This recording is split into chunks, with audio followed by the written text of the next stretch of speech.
Hey guys, what's going on and welcome back to Tenerife, and I've got to start with an apology because I unfortunately played a game offline which may have been the best game of the series so far. Certainly up there. We had to overturn a 3-0 deficit over Sevilla somehow. The match ended up 6-1.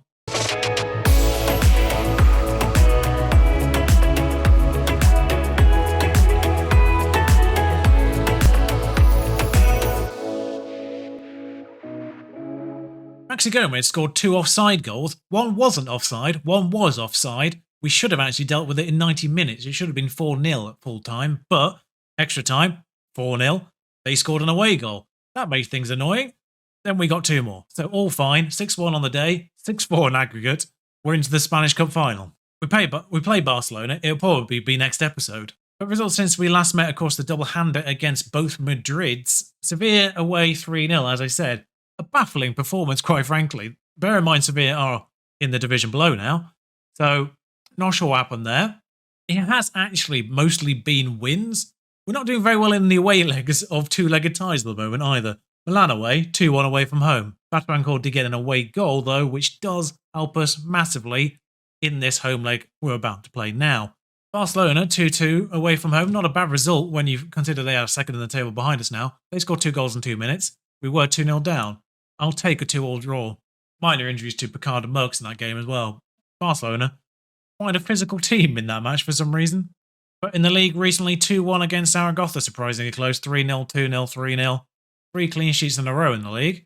Meaning we are remaining 7 points clear. Barcelona have gone unbeaten for quite a long time. In fact, actually, I think it said 20 games the last time they popped up on the newsfeed. Currently are on double points. Currently have 11 points. They've won 3 games since we last met.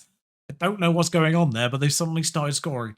They've got 3 players on loan from us, but Ravella, 10 assists, Christensen, 15 clean sheets now. He's sneaking up there. It's all going quite well. B team, meanwhile, Krasko still destroying it. Feels unfair now for some reason, but comfortably clear of those relegation spots now, which is what I like to see. But the only major piece of team news for this Milan match is Valverde picked up his second yellow card finally at the worst time. He's had that yellow card warning since, I think, the 3rd group game. Hasn't picked it up until now, which is super irritating. But Grealish is just returning to fitness, so he's on the fringe available for the bench, I think, for this game. Christensen will be in goal. Lodi will remain at left-back. Harwood and Picard, the best 2 centre-backs. Bermudez has found his form at last at right-back. McDonald, Ravella, Faisal, still doing quite well. 7 goals. Not quite as prolific as he was at the beginning. In fact, he's only scored 1 goal, I think, in the last 3 or 4 months now, but still putting in good performances. Batancur on the left-hand side. He's done all right recently. Merckx starting to get a few more goals. I did check, actually, last year. The return rate this year is surprisingly way lower than it was last year. 18 goals, 7 assists. He's on 6 and 8 assists this year. Average rating isn't that much lower, though. He has just signed a new contract, in fact, after the last performance where he got 2 goals. His agent came to me. Normally I tell them to sack their agent at that point, but I did say last time around I was worried about the £110 million release clause, so I let him have it. 140 grand a week, £176 million is now that release clause, so fingers crossed, he's fine for the next few years. Not that we'll probably be playing a few more years, but he will be wrapped up for however long we go now.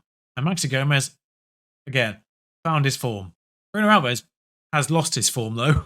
There's an important note on Bruno Alves now, and that is the fact that Anxo Mayorga, the guy who's currently leading my B team to decent results, has now leapfrogged, I never know the right way to say that word, has now leapfrogged Bruno Alves in the striker charts in my squad. So Anxo Mayorga theoretically should be my backup striker now.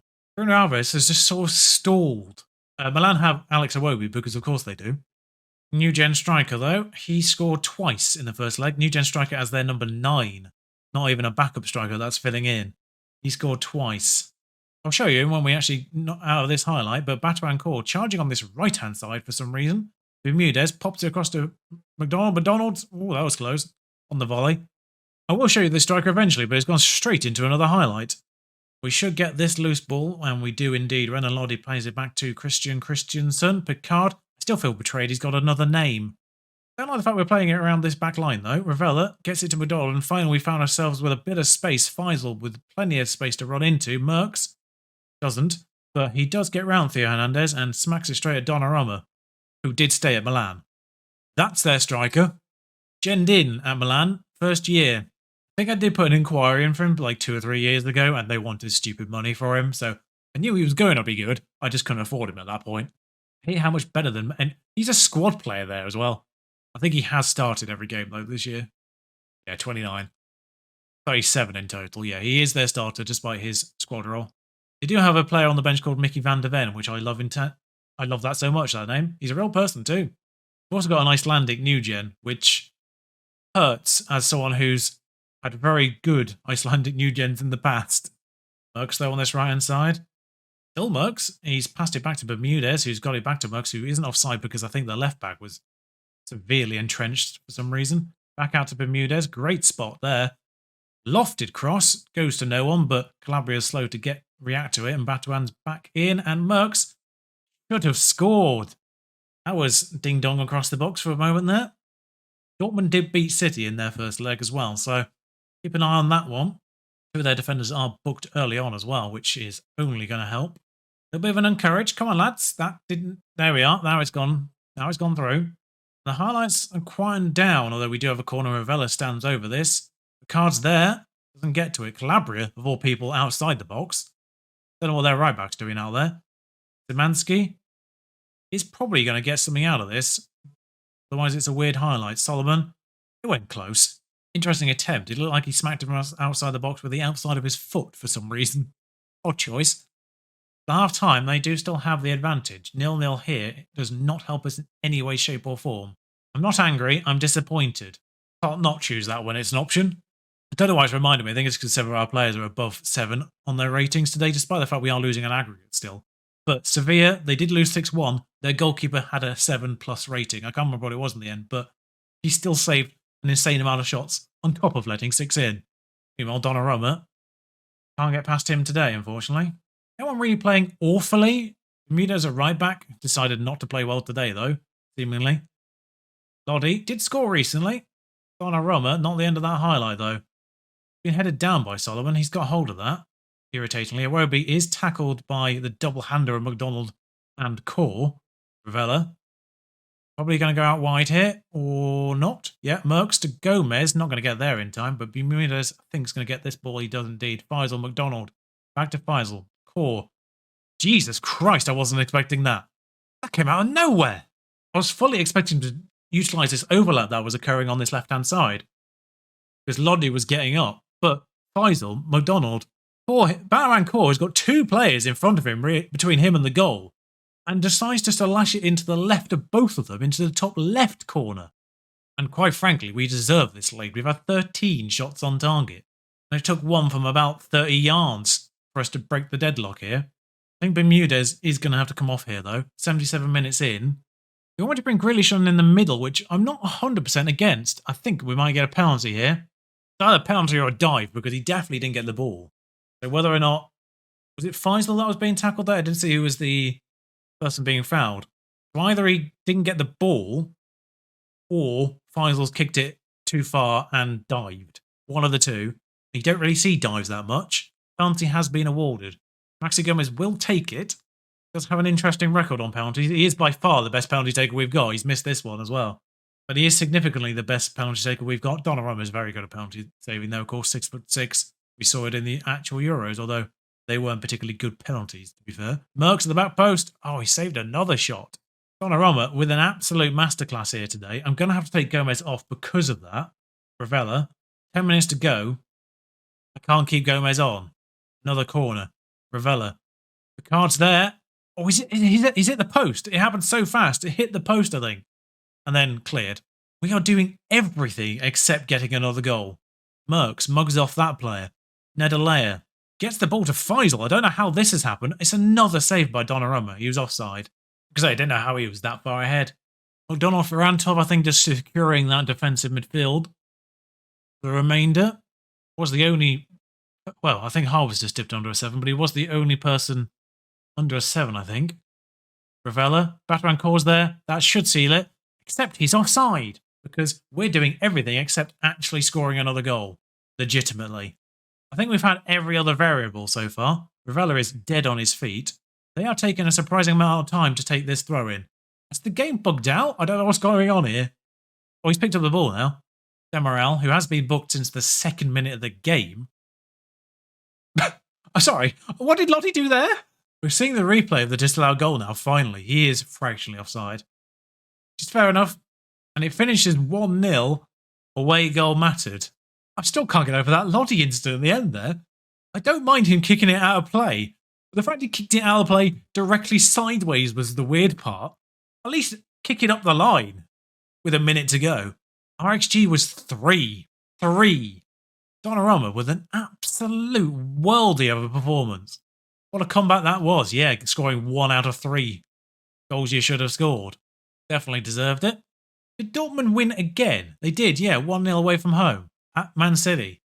Another batch of money we'll take. But Man City out. Bayern Munich are also out. Lyon beat them. Arsenal beat Juventus, I think, as well. So this Champions League has opened right up. Sorry, not Bayern Munich. It was Barcelona that Lyon beat. I knew it began with B. I don't know who the other 4 teams are. We'll find out soon. The draws in a moment. It was our under-19s that beat the Bayern Munich under-19s. That's why it was on my brain.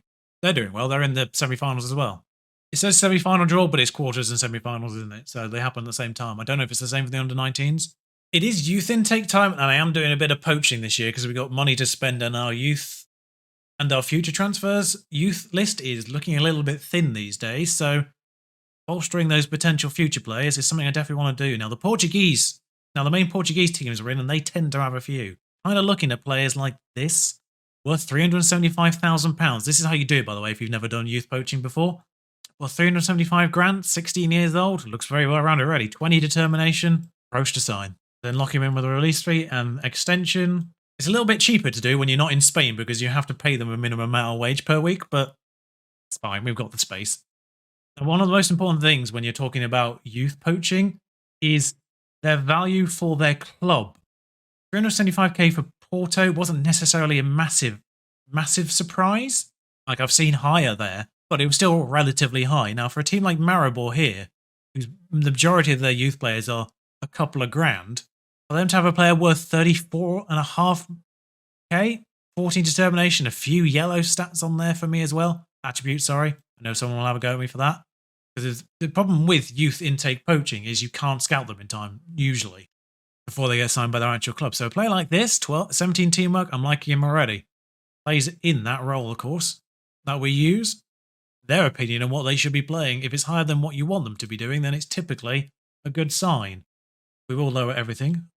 And a release fee of nearly $1 million on a 15-year-old from Maribor is quite a lot too. Usually their demands are a good indication as well. But the fact that his demands are slightly high, he had a decent release clause originally. We'll lock him in. I'll pay him what he wants. It doesn't really matter when it's at that level. One above him is worth 13 grand with 20 determination. Don't think he's going to be as good, but he might be worth just nicking as well. Yeah, see, he only wants to be a youngster, so I don't think he's going to be as good. 300k. You can see the difference. 300k up front, 2.9k. I don't think he's going to be anywhere near as good. The conversation's always a good indication as well. But he could be a good B team player. I forgot to up his years. Yeah, if you've never done that before, it's a good way of getting talent in when you're on limited funds. You just obviously have to wait till March to do it. If you've got a few million left in your kitty, it's a good way of sorting that out because the upfront compensation is usually fairly minimal, 1 million. Thereabouts per player. Good ones, at least. Anyway, Liverpool get Dortmund. Man United, we get Man United. Okay, that's not great. Real Madrid get PSG and Arsenal get Lyon. There's a nice tie there for their semi-final, perhaps. We won't get. But we do get. That's nice. I baited that one into working. Thank you. Just realised I'm trying to sign a player called Valencia when I'm in Spain. That's an interesting news article. Of course, it's not flawless. You're going to make mistakes. There's going to be ones that bait you in. It's never 100% foolproof, that method. So if you sign a couple of duds, that happens. It's fine. Just want to put that disclaimer out there from before anyone gets angry with me after they try it and fail. It will happen a couple of times. Try to find an example for you where it's not worked out, but I think all those... I've not done it for a few years, so I think all the non-good ones have slowly filtered their way out of the club already. This is the best, just to prove that we don't always get it right. 2.2 million I pay for this guy. I thought he was going to be the next big thing in central defence. Worth slightly more than 2.2, but that's largely because of our reputation. He's great for the B team, though. Just wanted to prove it to you that we don't always get it right. I just don't waste your time showing those players that haven't developed. I say it every transfer window that I'm just showing you the ones that will be in the team that year. It's worth noting, of course, that if you're not in Spain, you can typically get them on lower wages a week and without those ridiculous release fees. That's just a requirement for Spain. Because we're already sort of on this train of thought, I want to focus on our youth intake today because it should happen relatively soon. I'm not going to focus 100% on the game next, which is against 5th place Sociedad, who have fallen off somewhat. Still 5th though, still within a shout of getting Champions League football. As Amira just beat Barcelona, I've just noticed, so the league again, possibly not quite as interesting. We might be running away with it now. The two from Maribor are in. Of course, they won't join till ages away. When you're a big team and you've got the disposable income, you can sort of take the chances and just go a little bit scattershot. Obviously, when you've got a little bit more limited resources, then you're going to have to be a little bit more picky with the ones you try to nick. I can afford to take a chance on that one I don't think might be good enough. Despite there being a reasonable amount of time between these two games, a few players are a little bit tired for this one anyway. Christensen, Lodi, Harwood, Picard, Bermudez, back five's fine. Valverde comes in for a slightly tired Ravella. That's okay. Torre in for Faisal. Grealish is back fully, so he starts. Gallardo on the other side. McDonald has quietly gone about his business this season. He's sort of developing a little bit. He's 3-star-ish. Not putting sensational performances in, but he has played 25 games from the start. 6.9 average. Still got space to grow. He does occupy a non-EU spot in my side, though, which is his only major flaw, realistically. So, lovely tackle there. That's going to be a penalty, though. Speaking of McDonald, of course it is him that's done this wonderful tackle, which hopefully is denied. I mean, the animation looked like he got the ball. So either improve the animations, or this is nonsense. It's not a penalty. Wow, the game actually agreed with me, which has surprised me more than anything there. Move down to Gallardo on this right-hand side. Gallardo is tackled. Fine. Thought it might have been a penalty for us for a moment. Although, messes it up a couple of times. I thought we were going to get possession, but it's still with Sociedad. Now the ball's with us, and we are in a threatening position here, although he's decided to go for Grealish. I don't know where this highlight's going. Back in the threatening position again. Pablo. Gomez in space. One defender. Wide from Gallardo. That was a very long highlight for a shot to go wide at the end of it. Obviously, you only saw about a third of that as I edited it. Ball's been headed into the box. Gallardo hits the bar now. Gomez, well, had an opportunity to do something with it and failed. Well, I needed to said I wasn't going to focus on this one too much. Nothing else happened. Just taking off tyre players. McDonald was glitched out on the bottom bar there for a moment. They're in. They've scored. But Ravella and Tenerife are on for the tired McDonald and Lodi. Gonna make you see that again. That was woeful. Maxi Gomez on a 6.3. Gallardo on a 6.4. Bermudez on a 6.2. I don't know who to take off in this situation. Probably actually Bermudez. But to praise him at the beginning of this episode, he has been woeful in both of these two games. Very late highlight. It has been a very few and far between in terms of highlights. I needn't have worried about cutting out time in this game, but Ramiro gathers there's 90 seconds left on the clock. Something might happen here still. Whether it's a second for them or an equaliser for us, yet to be seen, although likely to be a second for them, the way this is being played out, yeah. Christensen saves easily. I don't know if the highlight's continuing just because we're within range of the full time whistle. Lopez. Oh, we've got a free kick. I think it's just merging in with the end of game highlight. Which still exists no matter what setting you're on. You just don't always see it if you're only on key highlights. Because we had a key highlight. Just before it, we are seeing the end of game highlight. Adelaide. I do believe you still get start of game and start of half and end of half highlights if you're on extended, regardless of their quality. Speaking of regardless of their quality, we were quite rubbish today. In terms of the matches, they've not been exactly thrill rides, have they? I didn't have enough substitutions, Teddy. I'd have changed the entire 11 if I could have. The only saving grace is basically everyone else lost in the run-in.